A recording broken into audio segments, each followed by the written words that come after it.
We tried to be super delicate, super delicate, and handle this one with as much sensitivity as we could, but maybe we were too nice because it seems to have gone sideways here. I'm trying to remember what we did. This is the texting tutor? Don't tell. No. Okay. Don't tell me. So we talked to her about a guy. And no. Shoot. Don't tell me. I've got Maid of Honor. Maid of Honor. Yeah. Oh! Maid of Honor. She asked her friend to be a maid of honor, and now her friend's going through a divorce, and she doesn't think she can handle the maid of honor duties.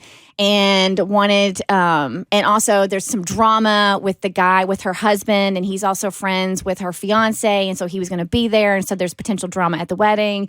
And then her friends were also saying that she cheated on her husband. That was just hearsay, didn't have any proof of that.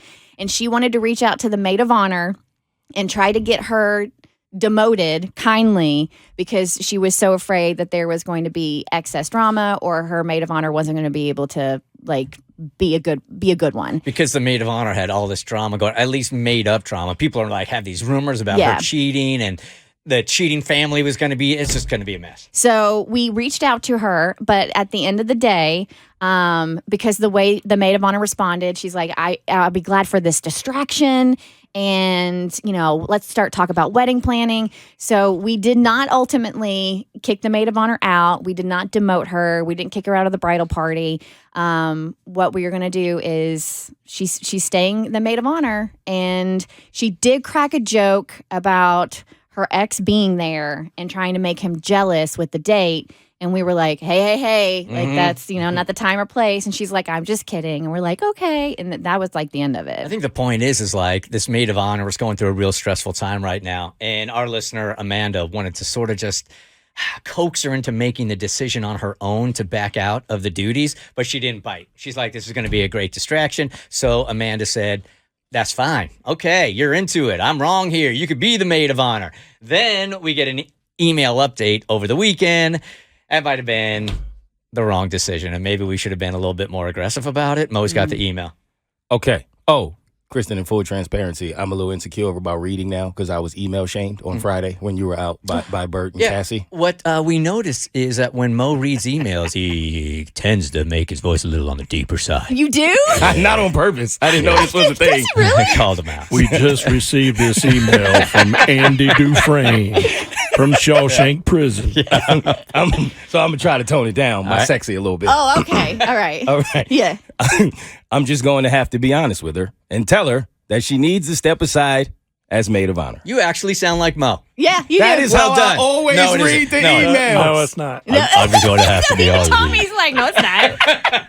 Fine. All right. We are starting to really dig into wedding planning. It is important to me to involve... You can't look at me now because it's in the back of my head. I'm not even listening to the words. Okay, I'm I'm just gonna start listening to over. the sound. Okay. Yes, please do. I'm just going to have to be honest with her and tell her that she needs to step aside as maid of honor. We are starting to really dig into wedding planning. It's important to me to involve my best girlfriends in the details and get their feedback. I just really want the support. Since we all live in different cities, I decided to ask them all to join me on a Zoom brunch so we could all get together and I could give them the details on my ideas for the wedding. I wanted to fill them all in on types of venues, colors, etc. Then I wanted to get input from them on what they loved and hated about being in past weddings. I also wanted to start to get ideas on what they would like or not like in terms of bridesmaid dresses. Do they want to all wear matching dresses? Same color, but different styles? Different styles, but coordinating colors, etc. Oh, man. This is so really quick. Yeah.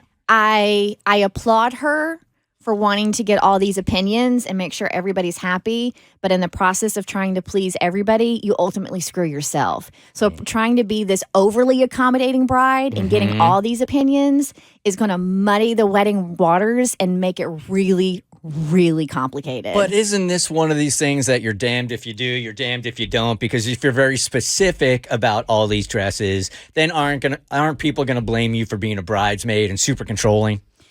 there's a happy medium. And I just feel like she has swung the pendulum too far to the other side by trying to be so accommodating to everybody. And it's just gonna be a nightmare and just headache after headache for her. It was supposed to be a fun Sunday morning Zoom brunch. I sent food to everyone's house that arrived right before our Zoom. Well, we all logged on to the Zoom and we were ready to go except Jen. I let a few minutes go by and I tried to text her to remind her. I got no response.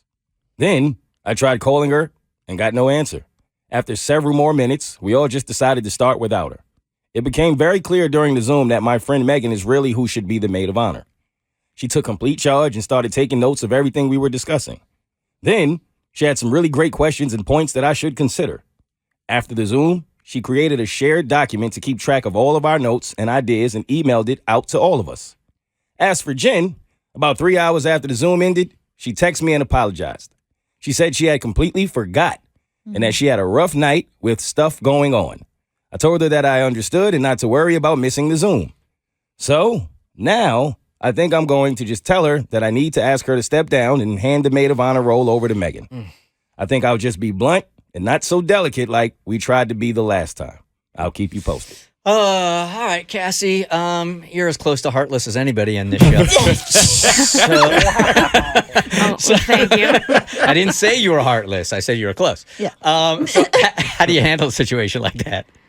I think you do. So here's the thing. Everybody misses stuff. I have missed stuff before because of rough nights or just totally spaced out. But when it comes to an event that is this big and this close to you, like a wedding, you can't space out. That's not what a maid of honor does. Like, they make it their priority. You care about your friend. And I think missing out on this, whether or not you want to admit it, it really does kind of speak to where it is on your priority list. I think you just tell her very nicely, like, hey, we've got a lot of stuff going on. I'm going to have to pass off maid of honor duties. And I bet you there'll be relief from her. I bet you she will, even if she doesn't tell you, I bet you there will be a wave of secret relief because you just don't miss stuff like that. Yeah. I think if I'm being realistic, I would probably give her another chance. Okay. Right? I probably would give her another chance before. I mean, But it's kind of what she wanted I would just initially. take into all this consideration. She's going through a divorce and she might have missed this first one, but she'll make it up in the second one. But this has always been a fault of mine anyways, holding on for too long. But I think that I would probably... It's probably healthier to say that, but I'd probably let it go another couple of weeks until she messes up again. What would you do? No, now's the time to step in. Now's the time to step in. All right, it's the Bert Show. The Bert Show. Hey, do you like what you just watched? Because you can get more Bert Show for free. We drop new podcast every weekday, and you can find us anywhere. Spotify, Apple, any place you get podcasts.